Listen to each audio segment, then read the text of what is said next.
Ma belle-sœur organise un mariage chez moi et je ne suis pas invitée, mais le jour de son mariage, la princesse est surprise de découvrir que j'ai changé la serrure et qu'il n'y aura pas de mariage. J'ai 34 ans et récemment, il y a quelque chose dans ma vie sur laquelle j'avais besoin d'un avis. J'ai lu de nombreux posts sur les belles-sœurs pour voir si quelqu'un d'autre avait vécu ma situation et comment il l'avait gérée. Eh bien, je suppose que ma situation est unique et j'ai besoin de quelques conseils à ce sujet. C'est à propos de ma belle-sœur, ce qui explique pourquoi je ne peux pas en discuter avec mon mari, vous savez, les complexités familiales.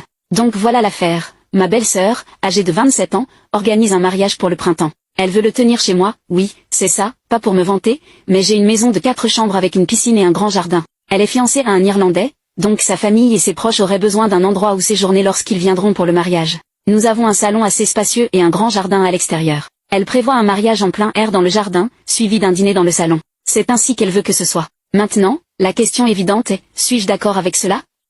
Eh bien, je ne sais pas, c'est pourquoi je suis ici à la recherche de conseils. Laissez-moi vous donner un peu de contexte. Je suis mariée à mon mari depuis 8 ans. Nous nous sommes rencontrés à l'université et avons fréquenté pendant 4 ou 5 ans avant de nous marier. Il ne vient pas d'une famille riche, mais c'est un homme travailleur et autodidacte. Mon beau-père travaillait comme journaliste et ma belle-mère faisait des petits boulots. Mon mari a une sœur cadette qui vit encore avec mes beaux-parents. Gardez à l'esprit qu'elle a 27 ans et ne travaille toujours pas. Non seulement ils lui fournissent nourriture et logement, mais ils satisfont également ses demandes extravagantes, et quand je dis extravagantes, je veux dire au-delà de leurs moyens. Contrairement à mon mari qui a terminé son master, ma belle-sœur a abandonné l'université. Ses parents n'ont même pas insisté pour qu'elle termine ses études parce qu'elle n'avait pas besoin qu'on lui dise quoi faire. Elle est inspirée par cette nouvelle influenceuse qui dit qu'un diplôme ne rend pas riche ou prospère. Je trouve cela étrange parce que j'ai été élevée complètement différemment. Bien que mes parents soient assez riches, ils ne nous ont jamais donné de privilèges. Oui, nous sommes allés dans une école privée, appelez cela un luxe ou ce que vous voulez, mais au-delà de cela, mes parents n'ont rien fait pour ma carrière. Quand mon frère et moi étions au lycée,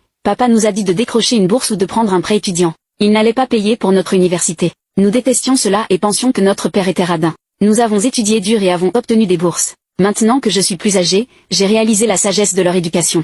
Cela nous a rendus autonomes, surtout après avoir vu ma belle-sœur. Je suis convaincue de l'importance du rôle des parents dans la vie d'une personne. Quand j'ai eu mon premier emploi juste après l'université, je suis devenue folle de fêtes et de vacances, mais papa m'a assise et m'a montré quelques bonnes propriétés. J'étais heureuse qu'il lâche enfin un peu d'argent de ses mains collantes, mais ce n'était pas le cas. Il voulait que j'achète la maison moi-même. Il a payé la compte. Il m'a expliqué l'importance d'avoir ma propre maison et le plus tôt serait le mieux. Il m'a conseillé de louer la moitié de la maison pour m'aider avec l'hypothèque. Je possède cette maison aujourd'hui, ce dont je suis ravie étant donné les prix de l'immobilier actuellement. Je pense que si je ne l'avais pas acheté, je n'aurais pas pu obtenir une propriété aussi spacieuse à ce prix. Si je dois parler de ma relation avec mes beaux-parents, elle a été plus ou moins acceptable. Nous ne nous voyons pas très souvent, ils vivent de l'autre côté de la ville et je mène une vie très occupée. J'ai encore un lien décent avec ma belle-mère, nous parlons une fois par semaine, mais je ne peux tout simplement pas m'entendre avec ma belle-sœur. Nous sommes des opposés polaires. Elle ne m'aime pas parce que lors de nos premières interactions, j'ai essayé de la convaincre de terminer ses études et de trouver un emploi. Elle pense que je suis jalouse d'elle parce que ses parents prennent soin d'elle, tandis que les miens m'ont abandonnée pour vivre seule. Le pire, c'est que mes beaux-parents disent qu'ils traversent des difficultés financières mais continuent de nourrir leur fille de 27 ans. Mon mari et moi avons proposé de l'aider à obtenir un emploi de bureau, mais ni elle ni mes beaux-parents n'ont montré d'intérêt. C'est une paresseuse, aucun doute là-dessus, mais mes beaux-parents auraient dû la pousser à travailler, même s'ils sont heureux de subvenir à ses besoins. Il y a quelques raisons pour lesquelles ma belle-sœur veut se marier chez moi. L'une, bien sûr, est l'espace. Elle pourrait avoir le déjeuner et le dîner de mariage en un seul endroit, et même ses invités pourraient séjourner sans avoir besoin de réserver un hôtel. Une autre raison est qu'elle ne peut pas se permettre de louer un lieu, et si ce n'est pas ma maison, elle devrait se contenter d'un mariage à la mairie. Elle ne gagne pas d'argent et mes beaux-parents n'ont pas une fortune à dépenser pour son mariage. Mon mari ne veut pas donner son avis sur la question parce que c'est ma maison et il veut que je prenne la décision, quoi qu'il en pense. C'est mon homme et c'est pourquoi je l'aime tant. Donc, mon problème se résume à ceci. Pensez-vous que je devrais la laisser utiliser ma maison comme lieu pour son mariage? Mise à jour 1. Le mariage est dans 2 jours et aujourd'hui, j'ai découvert que je ne suis pas invitée. Le plus drôle, c'est que le mariage est chez moi.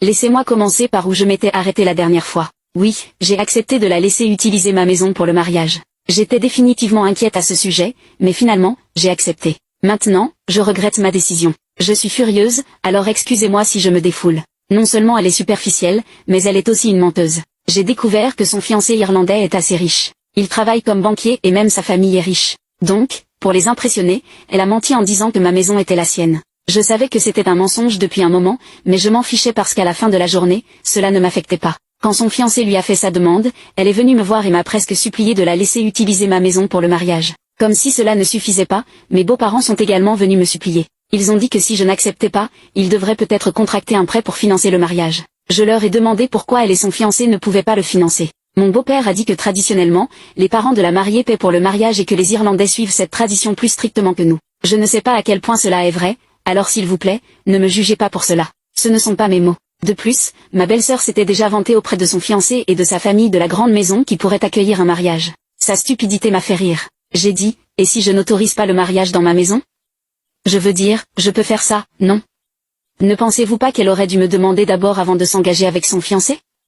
Mes beaux-parents ont hoché la tête et m'ont demandé de sauvegarder leur réputation. Je leur ai dit que je le ferais, mais ils auraient dû faire un meilleur travail en élevant leur fille. Vous voyez, je ne sucre pas mes mots et peut-être que c'est pour cela qu'ils pensent que je suis arrogante. Ils ne comprennent pas que je dis cela pour leur propre bien. Vous savez ce qui s'est passé ensuite?